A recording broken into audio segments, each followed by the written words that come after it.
8 men. That was the entire organization. Not an army, not a government. 8 bodyguards standing around one politician in 1925. You've probably hosted more people at a weekend cookout. And yet, within 20 years, that small security detail would grow into something the modern world had never seen before. An empire inside an empire, a state within a state, 500,000 uniformed members, a network of camps stretching across Europe, and a death toll so vast that numbers stop feeling real. But here is the part that should make you uncomfortable. This machine was not built by monsters hiding in the shadows. It was built by clerks, by administrators, by signatures on forms and stamps on paper. Mass murder organized like office work. This is the story of the SS. And once you understand how it actually functioned, not the movie version, not the simplified version, the real one, you begin to realize how ordinary systems can produce extraordinary evil. In the ruins of Eastern Europe, there was a position nobody wanted. It wasn't the machine gun. It wasn't the rear guard. It was the front. The man carrying the submachine gun always went first. When a German assault squad reached a doorway, a trench line, or a shattered factory entrance, everyone already understood what came next. One soldier stepped forward, MP40 raised, boot crossing the threshold. Behind him, the rest of the squad waited for gunfire, because most of the time, that was exactly what happened. The first burst came from inside. The man disappeared, and seconds later, someone else picked up his weapon and continued the attack. By the middle of the Second World War, replacement soldiers arriving at the front began noticing something unsettling. Veterans didn't ask if the MP40 gunner would survive. They asked how long he would last. These men belonged to formations described as elite, feared across Europe, chosen, trained, and told they were the future of warfare. So why were so many of them dying faster than ordinary infantry? The answer begins far away from the battlefield, long before the first shot was fired. Breath held. The organization that produced these soldiers didn't begin as an army. In 1925, Adolf Hitler authorized a small protective unit called the Schutzstaffel, the SS. At first, it was insignificant, a political bodyguard force tasked with protecting the party leadership. But under Heinrich Himmler, the SS evolved into something far more dangerous. It became an institution built around ideology. Members were selected not only for fitness or discipline, but for political loyalty and racial criteria defined by Nazi doctrine. They were taught they were different, not simply soldiers, guardians of a new order. Their motto was simple: "My honor is loyalty." And loyalty, when elevated above all else, reshapes how men understand fear and survival. Because armies normally train soldiers to win battles, the SS trained soldiers to prove devotion. And those are not the same thing. As Germany prepared for war, the SS formed its combat arm, the Waffen-SS. At first, the regular German army viewed them with suspicion. Professional officers considered them political amateurs. But early campaigns changed perceptions. Waffen-SS units attacked aggressively. They accepted heavy casualties without hesitation. Propaganda celebrated them as fearless shock troops. The image spread quickly: elite soldiers who never backed down. For commanders facing difficult objectives, that reputation made them useful. Whenever resistance hardened, send the SS. And slowly, without anyone announcing it openly, their role changed. They stopped being elite reserves. They became expendable solutions. Modern warfare creates stalemates. Machine guns stop advances. Artillery traps armies in place. Breaking those deadlocks required assault troops. Small units trained to move forward when everyone else stayed down. Their task was brutally simple: close the eye distance, enter enemy positions, fight at point-blank range. This is where the MP40 entered the story. Compact, automatic, perfect for close combat. Inside buildings or trenches, it was devastating, but carrying it also meant something else. You were leading the attack, and enemies learned quickly who to shoot first. Because on the Eastern Front, visibility meant death, and the MP40 made its carrier impossible to ignore.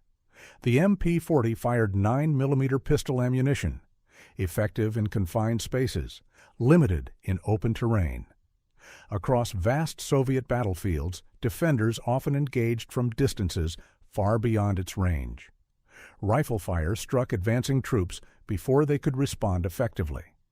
Even in close quarters, Soviet soldiers frequently carried PPSH-41 submachine guns with higher rates of fire and larger magazines. German assault troops had to move closer to win. Moving closer meant exposure. Exposure meant casualties. And casualties began rising faster than replacements could gain experience. Weapons explain part of the story. Tactics explain another. But neither answers the most important question. Why did these units continue advancing, even when survival odds collapsed? The answer lay in orders that slowly removed one option every soldier depends on: the option to fall back. Because by 1943, retreat itself was becoming unacceptable, not everywhere at once, not announced in a single dramatic speech. But slowly, order by order, the nature of the war changed. Early German victories had relied on movement. Units withdrew when necessary, regrouped, and attacked again. Flexibility was strength. Survival allowed future victories. But as Germany's situation worsened, Adolf Hitler increasingly rejected that logic. Ground once taken was never to be surrendered. Positions were to be held, no matter the cost. Commanders began receiving directives demanding resistance to the last man. And while these orders applied across the German military, Waffen-SS formations carried a different burden. They were expected to prove loyalty through action. Because for SS soldiers, withdrawal was no longer just tactical. It risked becoming betrayal. The Waffen-SS had been built around belief as much as training. Recruits were told they represented the strongest, most committed fighters in Germany. Propaganda reinforced the idea constantly. They were elite, unbreakable, examples for others to follow, and that image followed them into combat. Officers understood what higher command expected. Holding ground meant recognition. Retreat invited scrutiny. And in an organization where political loyalty mattered deeply, scrutiny could end careers. Or worse, so units stayed, even when flanks collapsed, even when ammunition ran low, even when withdrawal might have saved lives. And once retreat disappeared as an option, every defensive battle became something else entirely. A countdown. As Soviet offensives intensified, German front lines began cracking under relentless pressure. Whenever breakthroughs threatened disaster, commanders turned repeatedly to the same formations: Waffen-SS divisions. They became known informally as Feuerwehr units, and fire brigades rushed into crises. Their mission was simple: stabilize collapsing sectors. Counterattack immediately. Buy time. But time came at a price. These deployments placed them directly into the most dangerous conditions imaginable: urban fighting, encirclements, last-ditch defenses. Every emergency assignment meant higher casualties. Every success encouraged commanders to use them again. The reputation of elite reliability slowly transformed into a cycle of constant exposure to danger. And in every one of those counterattacks, the same figure appeared at the front: the man with the MP40. German infantry doctrine relied heavily on junior leaders. Non-commissioned officers directed movement, coordinated attacks, and maintained momentum during chaos. Many of these leaders carried submachine guns, not for prestige, for practicality. Inside buildings and trenches, rapid fire allowed them to push forward aggressively. But battlefield logic worked against them. Enemy soldiers learned quickly that eliminating leaders disrupted attacks. Snipers watched for them. Machine gunners waited for them to expose themselves. The MP40 became more than a weapon. It became an identifying mark, the first target. Every assault began with defenders already knowing exactly who to shoot. And nowhere was this more deadly than inside cities designed to destroy attackers piece by piece. Urban warfare changed everything. In places like Stalingrad, Kharkiv, and later Budapest, distances shrank to meters. Visibility disappeared behind rubble. Every doorway became a fatal funnel. Defenders waited inside prepared positions while attackers crossed open ground. The first soldier entering a room absorbed the defender's full attention. Statistics across many armies showed the same pattern. The lead attacker faced the highest probability of death.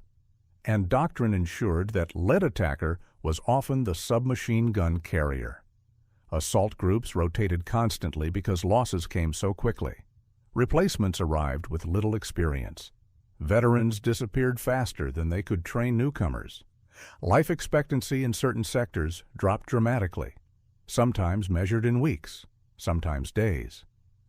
But even brutal combat does not explain everything, because soldiers understood danger. They knew when battles were lost. They recognized when withdrawal made sense. Yet again and again they advanced anyway, not because they failed to understand reality, but because reality no longer determined their orders. By late war, ideology and strategy had merged into something far more dangerous than enemy fire. A battlefield that consumed experience faster than armies could replace it. The place where this reality became impossible to ignore was a city on the Volga River, Stalingrad. Stalingrad was not just a battle. It was a warning about what happens when armies are ordered to hold ground that cannot be held. Fighting in Stalingrad destroyed the traditional rules of warfare. Front lines disappeared. Combat took place room by room, staircase by staircase, sometimes wall by wall. German assault groups entered buildings only to discover defenders hiding behind collapsed floors or waiting inside adjoining rooms. Distances shrank to a few meters. Reaction time disappeared. The first man through the entrance absorbed the entire defensive ambush. And, again, that man was usually carrying a submachine gun. MP40 bursts echoed through concrete corridors while Soviet PPSH-41s answered with overwhelming fire. Smoke-filled rooms, visibility vanished. Survival depended less on skill than on who fired first. Casualties mounted at a pace commanders struggled to comprehend. Entire assault squads disappeared during single engagements lasting minutes. But the real damage of Stalingrad wasn't just the dead. It was what came afterward. Before the war, elite units relied on trained veterans, men who understood caution, men who knew when to advance and when to wait. Stalingrad erased thousands of them. When losses reached catastrophic levels, replacements arrived faster than training systems could prepare them. New soldiers joined formations still labeled elite, but the reality had changed. Many recruits were barely trained. Some were teenagers. Others transferred from non-combat roles. The reputation of the unit remained terrifying. Its experience did not, and inexperienced soldiers placed into assault roles have faced the same deadly expectations as the veterans they replaced. The myth survived. The men did not. As the war turned against Germany, the Waffen-SS expanded rapidly. New divisions formed faster than qualified instructors could train them. Political loyalty often outweighed battlefield competence during selection. Uniforms looked the same. Symbols remained intimidating. But internally, quality varied dramatically. Some formations retained high effectiveness. Others entered combat underprepared. Yet all carried the same expectation: advance, hold, do not retreat. Commanders continued deploying them as crisis troops because the reputation still inspired fear, both among enemies and German leadership. But reputation cannot stop artillery. And while training declined, the battlefield itself was becoming even more lethal. By 1943 and 1944, the Red Army had transformed. Early war chaos gave way to coordinated offensives supported by massive artillery concentrations. German positions faced bombardments lasting hours before assaults even began. Defenders emerged stunned, disoriented, and often already reduced in number before infantry fighting started. When counterattack orders arrived, assault troops moved forward into the enemy's prepared and waiting. The MP40 gunner once again led the advance, across open ground, through shattered streets, toward defenders equipped with automatic weapons designed for exactly that moment. Each attack cost men the German army could no longer replace. And still, withdrawal remained rare, because by now, retreat carried consequences beyond the battlefield. Soldiers faced danger from the enemy ahead, but also pressure from the command behind. Orders emphasized resistance at all costs. In extreme situations, field discipline measures reminded troops of penalties for unauthorized withdrawal. The message was clear even when unstated. Holding position proved loyalty. Falling back demanded explanation, and so attacks continued even when outcomes looked predictable. Not because individual soldiers lacked intelligence, but because decisions had moved beyond their control, and by the final year of the war, the pattern had become undeniable. Elite assault troops were no longer shaping battles. They were being consumed by them. And nowhere would that reality become clearer than during the final defensive battles fought inside Europe's collapsing cities. By 1944, the war had changed beyond recognition. Germany was no longer advancing. It was shrinking. Front lines retreated toward the Reich itself, and every city suddenly became a defensive fortress. Budapest, Warsaw, Königsberg, and Berlin. Each became a battlefield where retreat meant losing the last ground available. And in these battles, Waffen-SS assault troops were again pushed to the front. Except now, they were no longer attacking for victory. They were fighting to delay the inevitable. In late 1944, Soviet forces surrounded Budapest, trapping tens of thousands of German and Hungarian troops inside the city. Street fighting became constant. Buildings collapsed into defensive positions. Every block required assault teams to counterattack Soviet advances. Once again, the same pattern appeared. Small assault groups moved through shattered streets. MP40 carriers led the push into stairwells and basements. But the balance of power had shifted. Soviet forces now possessed overwhelming artillery, armor, and manpower. German counterattacks gained meters at enormous cost, only to lose them again hours later. Casualties mounted faster than evacuation or reinforcement was possible. Yet withdrawal orders rarely came. Holding the city had become symbolic, and symbols demanded sacrifice. By this stage of the war, ideology was no longer promising victory. It was demanding endurance. Veterans who had survived earlier campaigns were increasingly rare. Many assault squads consisted largely of replacements with minimal combat training. Some soldiers had fired their weapons only during instruction, yet they entered the same lethal environments once navigated by experienced troops. Leadership shortages made the situation worse. Junior commanders died frequently, forcing inexperienced soldiers into command roles overnight. The MP40 often passed from one man to another within hours. Each transfer told the same story. Another leader gone. Another assault is beginning. And still the orders remained unchanged. Hold, counterattack. Do not retreat. By April 1945, the war reached Germany's capital.